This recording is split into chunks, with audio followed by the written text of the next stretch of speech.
dengarkan. Dalam nama Yesus kami berdoa, haleluya. Yang percaya katakan amin, haleluya. Silakan duduk, saudara yang terkasih. Shalom, sukacita, Tiberias Gading Nias, saudara di rumah masing-masing lewat live streaming, berkat perkenan Tuhan atas setiap kita. Teks firman Tuhan hari ini saya ambil dari 1 Raja-Raja 8. 1 Raja-Raja 8, kita mau lihat ayat 6 dan ayatnya yang ke-10. Dan teman saya Bro Jordan, boleh tolong bacakan firman Tuhan dalam 1 Raja-Raja pasalnya yang ke-8. Kita mau baca ayat 6 dan ayatnya yang ke-10. Ya.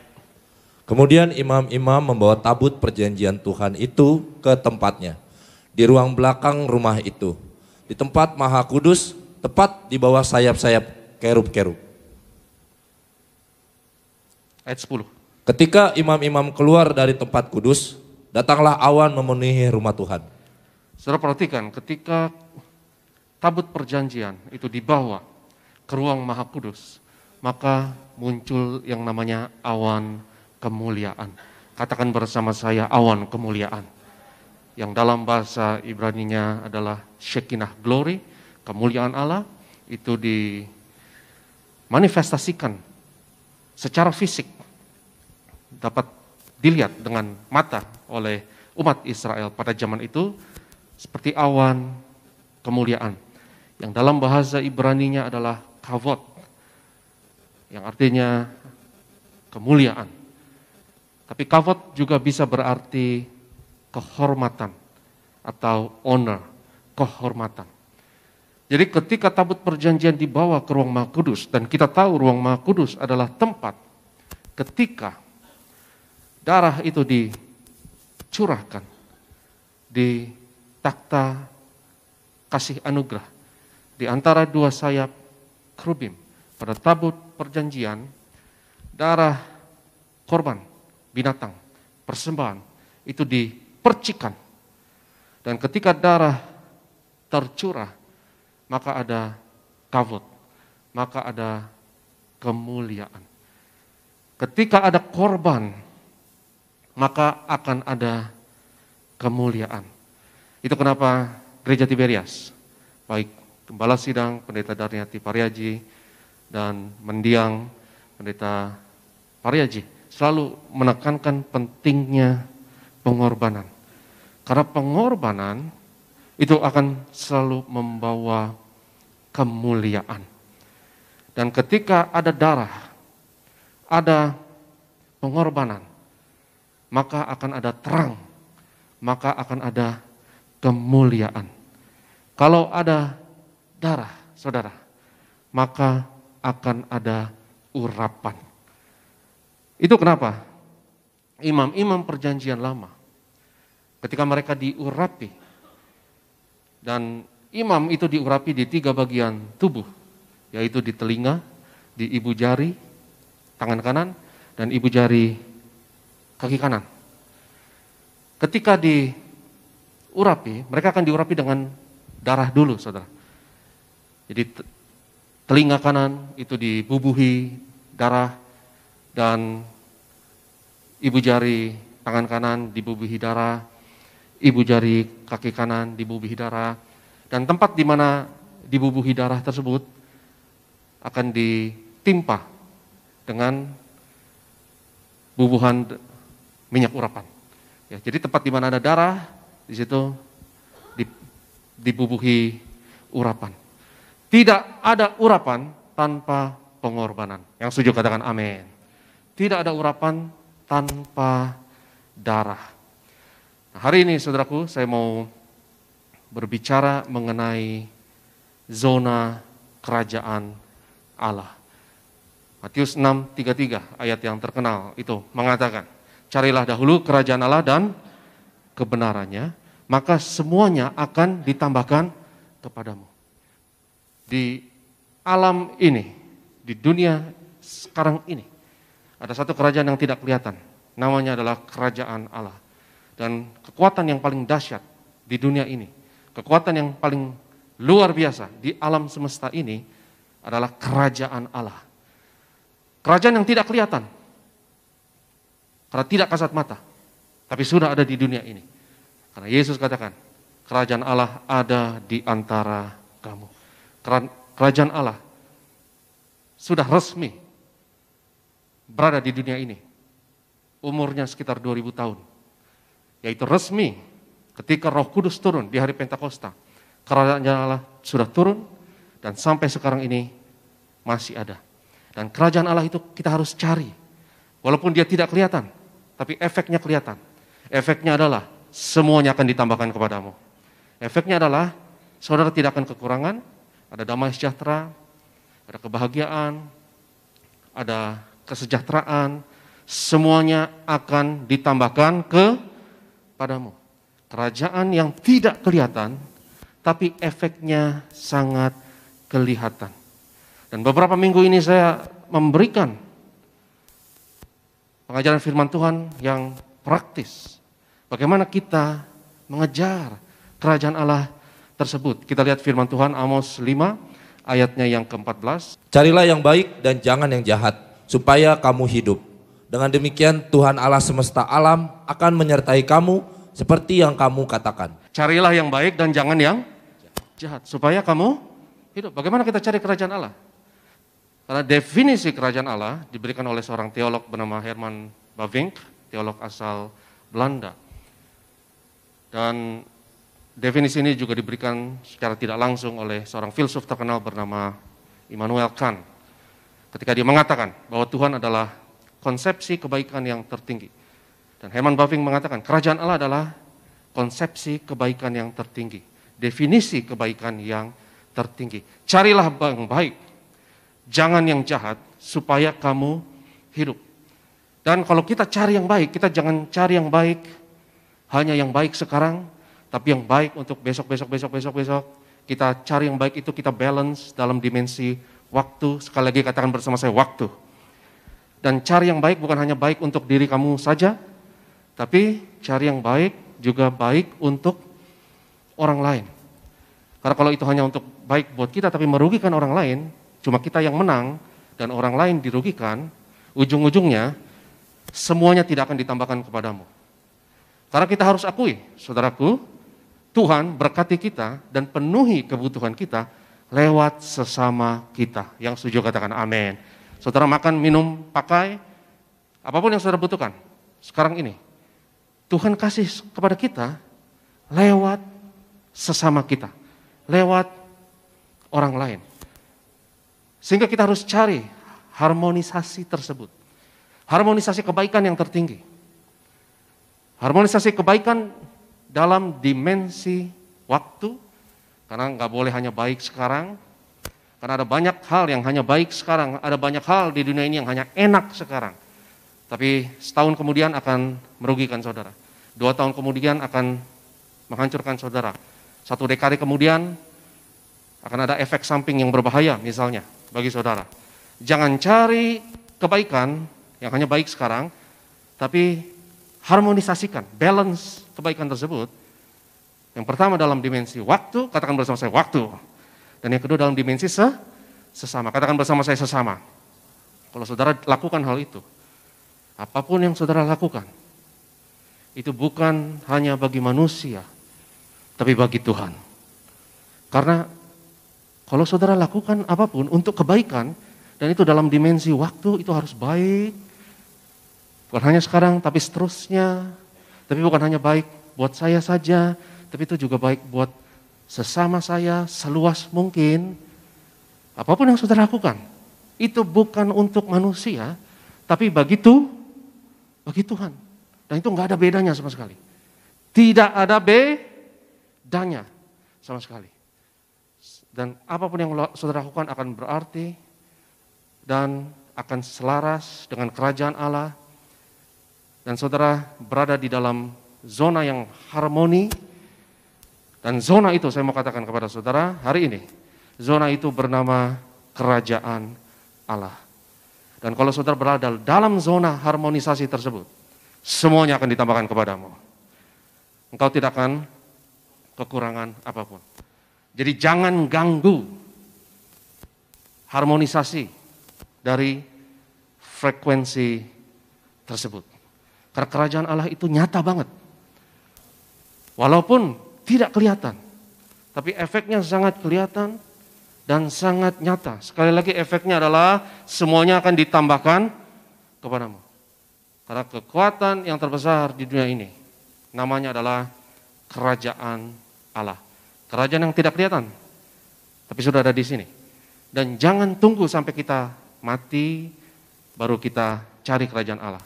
Karena kerajaan Allah sudah ada di sini. Kalau kerajaan surga itu nanti kiamat, saudara. Kerajaan surga itu beda. Kerajaan surga itu nanti saat kita mati atau saat kiamat nanti. Kerajaan surga adalah pemerintahan Allah secara fisik. Ketika Tuhan ambil alih pemerintahan dunia ini dengan Yerusalem baru, langit dan bumi yang baru. Kita belajar itu dalam teologi, ya, dan saya kutip misalnya teolog Scofield dan W.E. Vine maksud saya, W.E. Vine dan Scofield. Mereka berdua yang menjelaskan beda kerajaan Allah dan kerajaan surga. Kalau kerajaan Allah sudah ada di sini sekarang, yang percaya katakan amin. Kalau kerajaan surga nanti. Tapi kebanyakan orang hanya cari kerajaan surga. Kebanyakan orang kalau dengar kata kerajaan Allah, orientasinya salah. Orientasinya kiamat, dan itu salah. Saudara harus cari kerajaan Allah sekarang ini. Dan semuanya ditambahkan kepadamu, itu bukan nanti saat kita mati, saudara. Yang setuju katakan amin. Logis atau tidak? Betul nggak?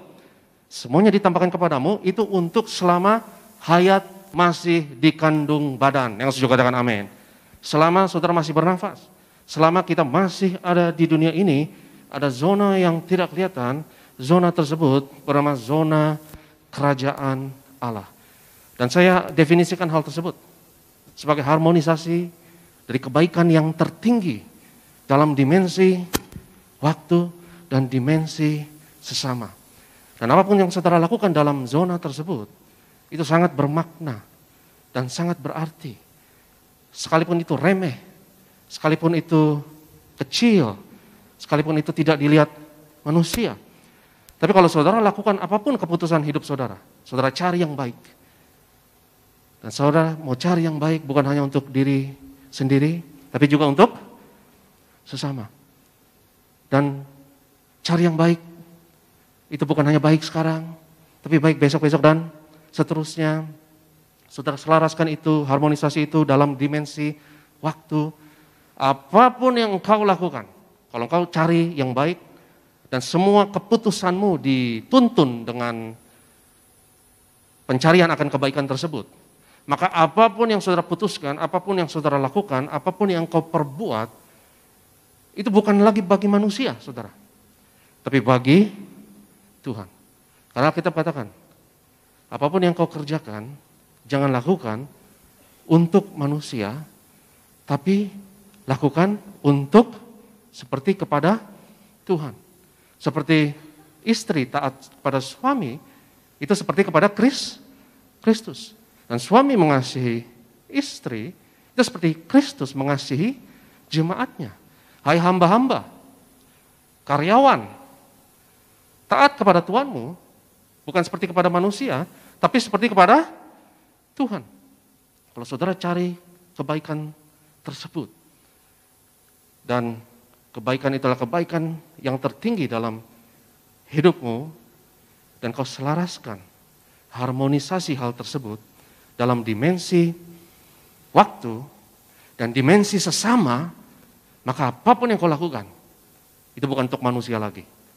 Apapun yang kau lakukan adalah bagi Tuhan, dan apapun yang kau lakukan seremeh-remehnya itu, baik itu mau pelayanan, baik itu cuci piring di dapur, baik itu olahraga sekalipun, baik itu mau istirahat, mau tidur, apapun yang kau kerjakan, itu sangat bermakna, sangat berarti, karena itu connect kepada tujuan yang paling tinggi dalam hidupmu, yaitu untuk kerajaan Allah dan demi kerajaan Allah.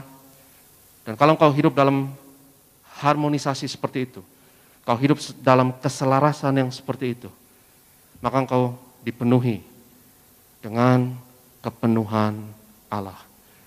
Dan ini judul khotbah saya hari ini adalah zona kerajaan Allah. Dan zona kerajaan Allah di mana kalau saudara berada di dalamnya, engkau akan penuh dengan Roh Kudus. Kau akan dipenuhi oleh kepenuhan Allah. Kau harus hidup dalam harmonisasi tersebut dan jangan ganggu frekuensi tersebut. Jangan pindah frekuensi dan jangan ganggu harmonisasi tersebut. Karena kalau kau rusak harmonisasi tersebut, hidupmu juga akan terganggu, akan rusak. Dan semuanya tidak akan ditambahkan kepadamu. Tapi kalau kau hidup dalam zona kerajaan Allah, dalam zona kepenuhan, zona kepenuhan itu gudangnya kuasa dan mujizat Tuhan dalam hidup saudara. Kalau saudara penuh dengan seluruh kepenuhan Allah, apapun yang saudara lakukan itu, sekecil-kecilnya itu berarti dan bermakna, dan itulah yang buat hidup jadi lebih hidup lagi. Kalau engkau dipenuhi dengan seluruh kepenuhan Allah. Saya percaya kalau hidupmu selaras dengan kerajaan Allah, dan seluruh level, tingkat keberadaan hidupmu, itu connect, itu harmoni, itu selaras, engkau otomatis akan dipenuhi oleh kepenuhan Allah. Kau akan penuh dengan Roh Kudus. Dan kau harus berkorban untuk mencari kebaikan tersebut. Kau harus matikan dirimu. Karena korban, selalu saya tekankan, adalah transaksi dengan masa depan. Ada elemen transaksi antara masa kini dan masa depan di dalam korban. Selalu ada. Dan itu kenapa? Konsep korban itu konsep jenius. Saudara tidak akan temukan konsep korban dalam ilmu manapun. Fisika, matematika, kimia, ekonomi, nggak akan mengajarkan. Tapi Alkitab yang mengajarkan kepada kita. Itu kenapa kita harus hormati buku ini. Yang setuju katakan amin. Karena buku ini buku jenius, saudara. Karena buku ini mengajarkan kepada umat manusia. Dan pengajarannya bukan hanya lewat tulisan, tapi juga lewat ibadah, lewat ritual yang nanti kita akan ambil bagian dalam perjamuan kudus. Dan minyak urapan, juga dalam sakramen seperti baptisan, itu ada kode, ada signal yang luar biasa yang mendikte kepada kita bagaimana kita harus hidup. Dan kita harus hidup seperti Yesus. Kita harus hidup berkorban seperti Yesus. Dan kalau kita hidup dengan pola yang sedemikian, hidupmu akan penuh dengan kepenuhan Allah. Dan kau akan hidup dalam kelimpahan. Ada elemen transaksi dalam korban, yaitu antara masa kini dan masa depan. Karena kita manusia yang fana, kita jatuh dalam dosa, dan kita tahu kita akan mati. Sehingga kita harus transaksi dengan masa depan. Saya harus matikan diri saya yang sekarang. Saya tidak boleh eksploitasi kesenangan yang sekarang dan korbankan masa depan. Saya harus mengasihi, bukan hanya sesama saya, tapi saya juga harus mengasihi diri sendiri. Karena kita katakan, kita cintailah, kasihilah sesama manusia seperti dirimu sendiri. Kalau saya tidak mengasihi diri saya sendiri, saya nggak bisa menolong orang lain. Yang setuju katakan amin. Bagaimana saudara bisa mengasihi sesama kalau saudara tidak mengasihi diri sendiri? Saya harus mengasihi diri saya sendiri, saya harus menolong diri saya sendiri, dan bukan hanya diri saya yang sekarang, tapi 10 tahun ke depan. Saya tidak boleh buat Aristo yang 10 tahun kemudian. Saya berdoa Aristo sehat, umur panjang. Semoga 10 tahun kemudian ubannya nggak terlalu banyak, keriputnya tidak terlalu banyak, tapi satu hal yang pasti, saya doa dia awet muda. Tapi satu hal yang pasti, dia pasti lebih tua dari yang sekarang. Dan saya bisa lakukan hal-hal yang sekarang ini, saya bisa lakukan banyak hal yang saya dapat lakukan sekarang untuk menghancurkan Aristo 10 tahun kemudian. Kalau saya hidup dalam dosa, kalau saya hidup tidak berkenan kepada Tuhan, kalau saya mau eksploitasi kesenangan saya yang penting sekarang ini, saya akan rusak Aristo 10 tahun kemudian. Dan saya harus jaga Aristo di masa depan. Dan Aristo di masa depan itu adalah tanggung jawab saya. Dan kadang sehat dan berguna, saudara, untuk menganggap dirimu seperti orang lain. Supaya engkau bisa mengasihi dirimu sendiri. Dan apalagi dirimu di masa depan, itu saudara anggap aja itu orang lain. Karena Daud sering melakukan itu. Daud sering berdialog dengan dirinya sendiri dan menganggap dirinya orang lain. Mengapa engkau tertekan, hai jiwaku? Mengapa engkau gelisah, hai jiwa? Dia lihat dirinya sendiri seperti orang lain. Sehingga korban adalah saudara tunda kesenangan masa kini. Saudara mau hidup berkorban seperti Yesus masa kini. Demi diri saya di masa depan, tapi bukan hanya demi diri saya di masa depan, tapi diri sesama saya, orang-orang yang saya cintai terutama, dan sesama sebanyak mungkin. Ada banyak hal yang saya dapat lakukan sekarang ini, per detik ini, untuk hancurkan diri saya dan sesama 10 tahun kemudian. Tapi puji Tuhan ada juga banyak hal yang dapat saya lakukan untuk memberkati diri saya 10 tahun kemudian dan sesama saya. Kalau saudara hidup dalam harmonisasi dan keselarasan yang demikian, maka hal sekecil dan seremeh apapun yang kau lakukan itu sangat berarti. Kau berada dalam zona mujizat, zona kerajaan Allah. Dan kalau kau berada dalam zona kerajaan Allah, semuanya akan mengalir, ditambahkan kepadamu. Semuanya akan otomatis ditambahkan kepadamu. Semuanya akan mengalir sendiri. Karena semuanya berada dalam tempatnya yang selaras dan harmoni dan indah, maka semuanya akan ngeflow begitu saja. Semuanya akan mengalir. Karena itu, jangan ganggu harmonisasi kebaikan tersebut.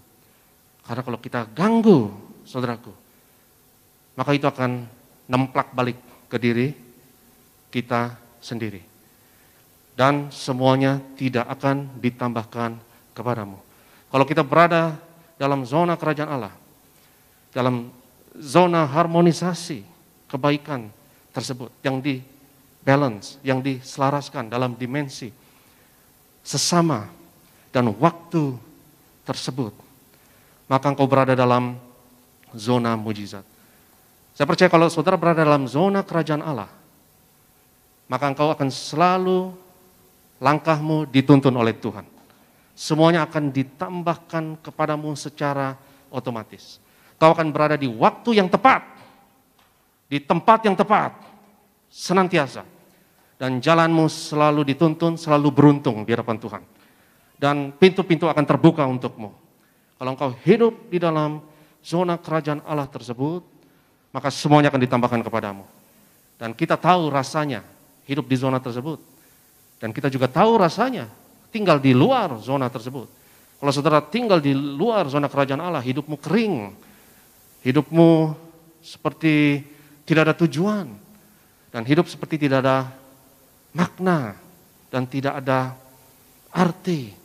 Dan beban hidup ini akan menjadi tidak tertanggungkan. Karena hidup ini sudah berat. Dan hidup ini sudah pada dasarnya kita rapuh dan rentan terhadap berbagai macam penderitaan. Tapi upah terbesar untuk hidup ini adalah hidup dalam zona kerajaan Allah. Dan hidupmu kalau hidup dalam harmonisasi tersebut, hidupmu seperti simfoni. Hidupmu seperti musik. Seperti simfoni. Itu kenapa saya percaya ada sesuatu yang spiritual, sesuatu yang misterius dan spiritual mengenai musik. Ya, semua orang suka musik, betul saudara? Paling tidak genre tertentu, ya semua orang suka musik. Nggak ada orang yang nggak suka musik, betul atau tidak? Dan ada sesuatu mengenai musik, ada sesuatu mengenai simfoni, ya yang bisa buat bulu kuduk kita berdiri, yang bisa buat kita connect, ya, yang bisa buat kita kagum, dan yang membuat kita merasakan misalnya hadirat Tuhan dan lain sebagainya, saudara. Karena musik mengingatkan kepada kita ya bahwa hidup harus selaras, hidup harus harmoni. Dari level yang paling rendah ke level yang paling tinggi harus selaras, harus harmoni. Dan kalau terjadi harmoni tersebut, saudara akan kebakar. Engkau akan penuh dengan kemuliaan Allah. Engkau akan penuh dengan kepenuhan Allah. Kalau engkau berkorban untuk itu, maka akan ada kemuliaan. Itu kenapa ketika darah dicurahkan, ketika ada korban, dan saudara harus berkorban untuk cari kebaikan, maka akan ada kavod, maka akan ada awan kemuliaan. Engkau akan selalu terbakar, engkau akan selalu on, engkau akan selalu berjaga-jaga. Dan hidup dalam zona kerajaan Allah membuat hidup kita itu harmoni dan seperti selaras dengan seluruh alam semesta. Dan dalam zona tersebut, itu hidupmu seperti musik, hidupmu seperti simfoni. Kita lihat firman Tuhan dalam 2 Raja-Raja 3, Ayat 14 dan 15, Bro Jordan boleh baca, ini mengenai Elisa, saudara. Itu kenapa ketika salah satu nabi yang luar biasa, Elisa dalam perjanjian lama. Elisa sebelum dipenuhi roh Allah, dia selalu meminta pemain kecapi untuk memainkan musik. Dan ketika musik dimainkan, maka dia akan kepenuhan. Maka kuasa Tuhan dan urapan Tuhan atasnya. Coba boleh dibaca, Bro Jordan, 2 Raja-Raja 3 ayat 14 sampai 15. Berkatalah Elisa, demi Tuhan semesta alam yang hidup, yang di hadapannya aku menjadi pelayan.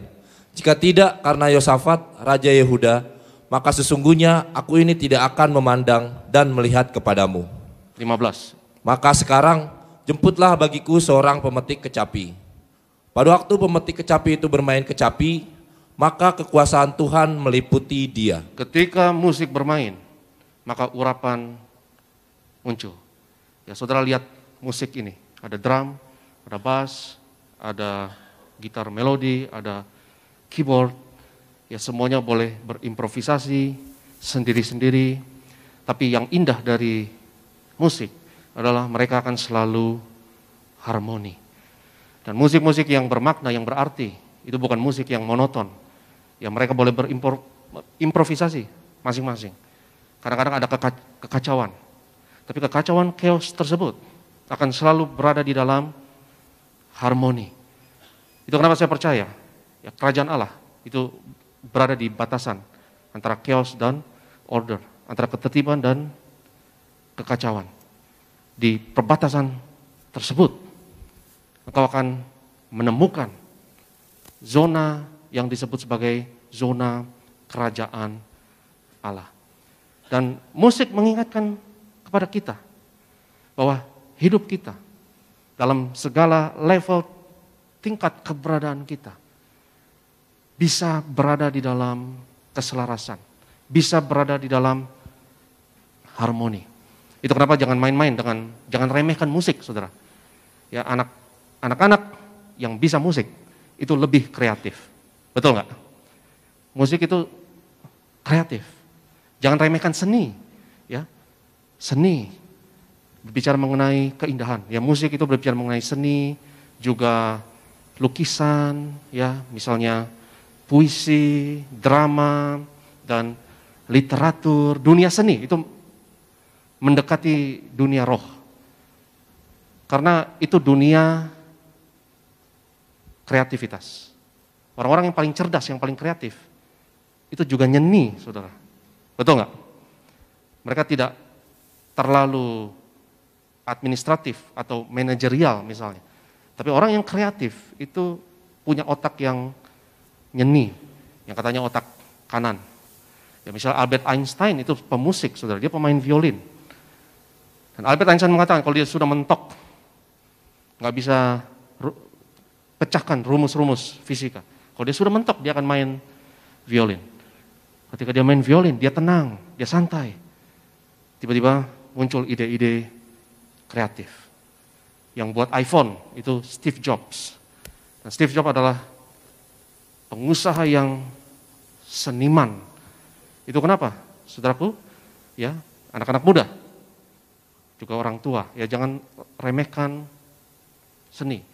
Karena dalam musik ada ide, ada konsep yang dahsyat, yang luar biasa. Yang namanya adalah harmonisasi. Katakan bersama saya, harmoni. Kalau hidupmu seperti simfoni, maka kemanapun kau berada, engkau akan dipenuhi dengan kepenuhan Allah. Jangan keluar dari zona tersebut. Sering-sering berada dalam zona kerajaan Allah. Karena ketika engkau berada dalam zona kerajaan Allah, maka hidupmu akan selaras dengan kehendak Tuhan. Hidupmu akan selaras dengan kebaikan Tuhan. Dan kau selaraskan pencarian kebaikan ini selalu dengan berkorban. Kau berkorban demi kebaikan dalam dimensi sesama dan dalam dimensi waktu. Dan hidupmu kalau kau lakukan hal itu, hidupmu adalah persembahan yang hidup. Hidupmu, keseluruhan hidupmu. Bukan hanya ritual-ritual yang kau lakukan, tapi hidupmu, pikiranmu, perkataanmu, perbuatanmu. Itu pembawa kemuliaan Allah di bumi ini. Engkau akan dipenuhi kepenuhan Allah. Musik, setiap alat-alat musik dan pemain-pemain musik bisa berimprovisasi masing-masing, tapi mereka harus kompak, mereka harus harmoni, tapi nggak boleh terlalu seragam, karena kalau terlalu seragam akan membosankan, akan monoton. Mereka boleh improvisasi masing-masing, tapi dalam kekompakan, tapi di dalam harmoni. Dan kalau apapun yang kau perbuat, apapun yang kau lakukan, itu berada di dalam harmoni dan selaras dengan kerajaan Allah, maka engkau dipenuhi dengan kepenuhan Allah. Maka engkau akan selalu penuh dengan Roh Kudus. Dan semuanya akan mengalir begitu saja. Semuanya akan ngeflow begitu saja. Saat-saat di mana saya paling menikmati berkhotbah, saudara. Saat-saat yang paling saya nikmati saat berkhotbah adalah ketika semuanya mengalir begitu saja. Ketika saya berpikir jernih, dan saya tidak berpikir secara mekanik, saya tidak baca teks misalnya, tapi semuanya mengalir begitu saja, dan saya melihat semuanya jernih, tidak ada kontradiksi, tidak ada kebingungan, tidak ada kekalutan, dan semuanya mengalir begitu saja.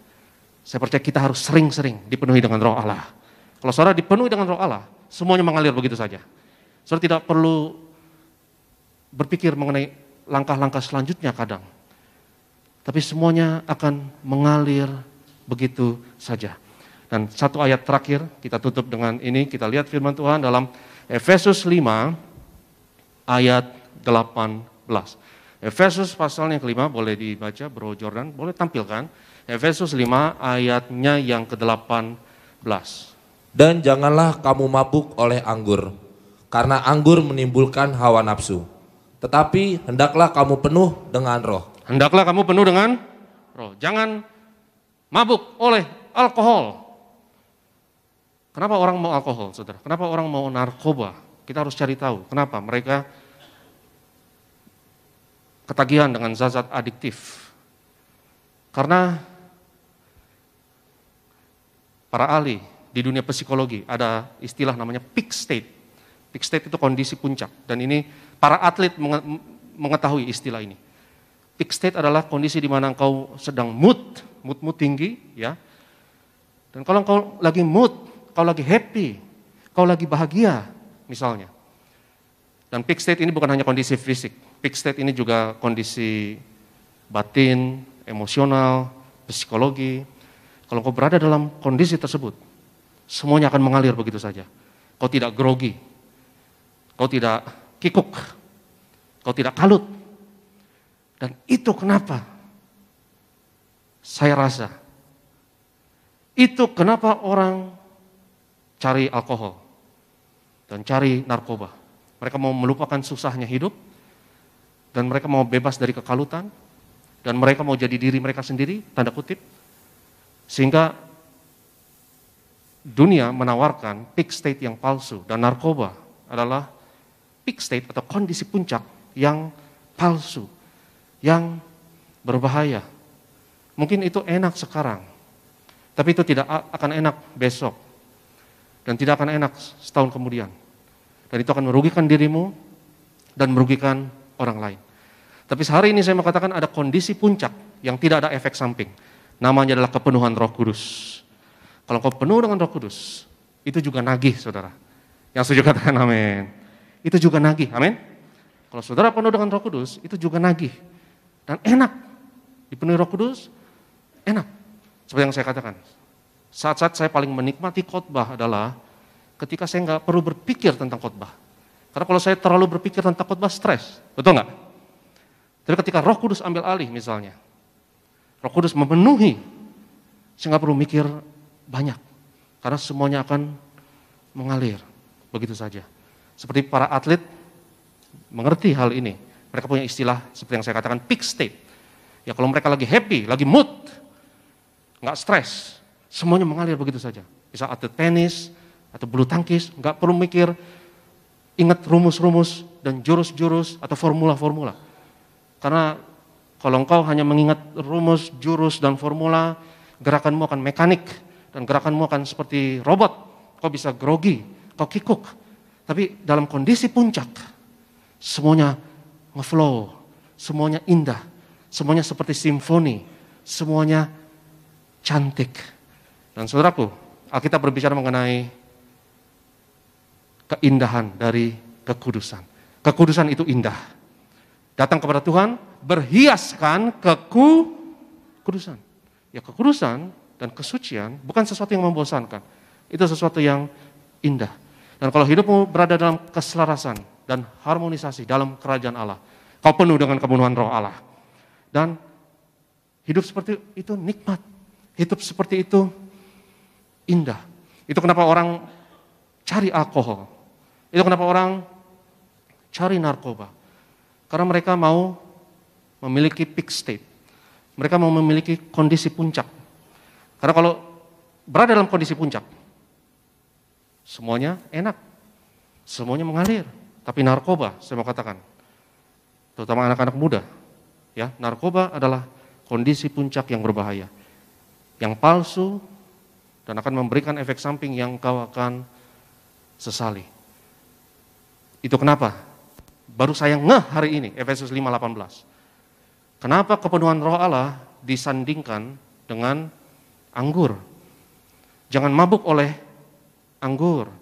Jangan mabuk oleh alkohol. Jangan mabuk oleh narkoba. Tapi biarlah kita kepenuhan roh Allah.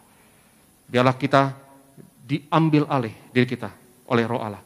Karena kalau saudara dipenuhi oleh roh Allah, semuanya akan mengalir begitu saja. Semuanya akan ditambahkan kepadamu. Dan hidup ini akan flow, akan enak, akan enteng. Karena Yesus katakan, beban yang yang kuberikan itu enak, dan bebanku pun ringan. Jangan keluar dari zona kerajaan Allah. Jangan ganggu harmonisasi tersebut dalam hidupmu.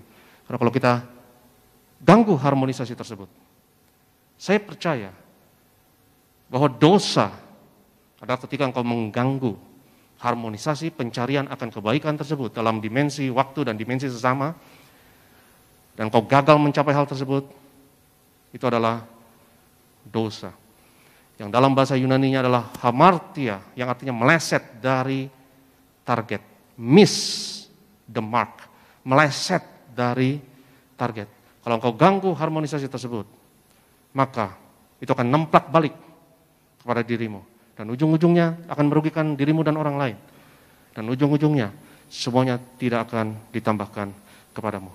Tapi hari ini, kalau saudara melenceng dari kerajaan Allah, mari kita putuskan. Kita balik ke zona kerajaan Allah.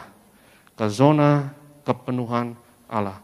Karena kalau saudara berada dalam zona tersebut, itulah zona kuasa Tuhan dan zona mujizat. Dan dalam zona tersebut, semuanya ditambahkan kepadamu. Karena secara geografi dan lokasi, mungkin kau berada di Kelapa Gading sekarang.